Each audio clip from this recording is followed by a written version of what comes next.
Learn about another voice and culture of Taiwan with We Love Hakka. 现在就让我们一起加入客家风情，大家来讲客家吧。Welcome back to another edition of Let's Talk About Hakka right here on ICRT.Hello, 大家好，我係阿邊個 Leo。Hello, 大家好，我係 Josephine Lim Zepsu. And you know what? Today is time for Leo to teach us more about Hakka music. 希望介绍一些这个客家的这个歌曲啊、歌谣啊，对不对？可是我不是每一首我都会唱啊。但总是会有一两首 OK 的嘛。我这次要介绍的，我只会唱一句而已。够了，很满意了。可是这一句要拖5分钟哎。为什么？因为它是老山歌。山歌很喜欢那种。对啊，它是以前的那种山歌。对。你真的要我唱吗？你可以拖5秒就好了。拖5秒。对。好了，那我唱一下。好。早茶爱茶两三皮呐。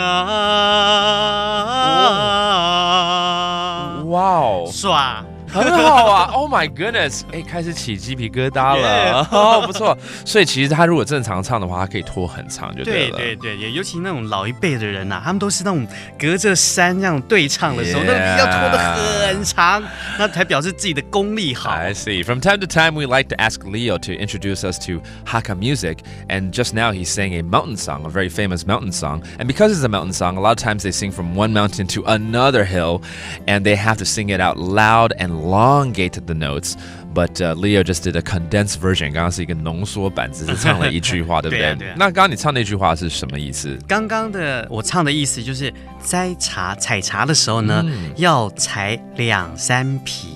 采茶的时候，采茶要采2、3片。所以这整个歌可能跟采茶有关咯。对。Okay, so this song is actually based on picking tea, hand picking tea, and that first line is just about how they hand pick the tea. They have to 只能采那个2、3片而已，就是比较嫩的地方。然后其实它还有下一句叫做3年磨炸漏了梨。3年磨炸漏了梨，就是3天不采的话就老掉了。